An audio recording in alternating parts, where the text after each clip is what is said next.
Medak BJP party కార్యాలయంలో జరిగిన జిల్లా కార్యవర్గ సమావేశానికి మాజీ ఎమ్మెల్యే ఎన్వీఎస్ఎస్ ప్రభాకర్ ముఖ్య అతిథిగా హాజరయ్యారు. బీజేపీకి సీట్లు తగ్గినప్పటికీ యూపీఏ కన్నా అధికంగానే స్థానాలు గెలిచామని ఈ సందర్భంగా ప్రభాకర్ అన్నారు.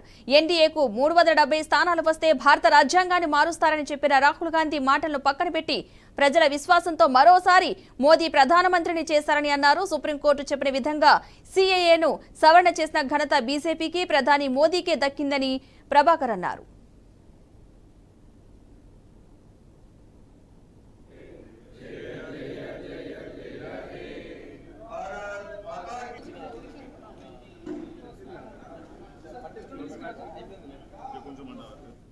బీజేపీని అడ్డుకుందామని ప్రయత్నం చేసినటువంటి శక్తులు ఎన్ని రకాల కుట్రలు కుతంత్రాలు వచ్చినా కూడా ప్రజలకి వాస్తవాలు తెలుసు కాబట్టి ప్రజల యొక్క ఆలోచనకి అతి దగ్గరగా భారత ప్రధాని నరేంద్ర మోడీ గారు ముందుకెళ్లారు కాబట్టి మళ్ళీ మోడీ గారు రావాలని చెప్పని భావించినటువంటి విషయాన్ని నేను మీకు మనం చేస్తాను.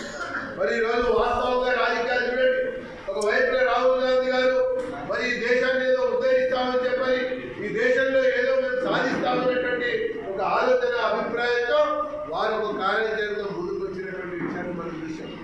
కానీ ప్రజలు దాన్ని తిరస్కరించారు, ప్రజలు దాన్ని అన్ని రకాలుగా పక్కన పెట్టారు. కారణం ఏంటి? ప్రతి సందర్భంలో ప్రతి చోట కూడా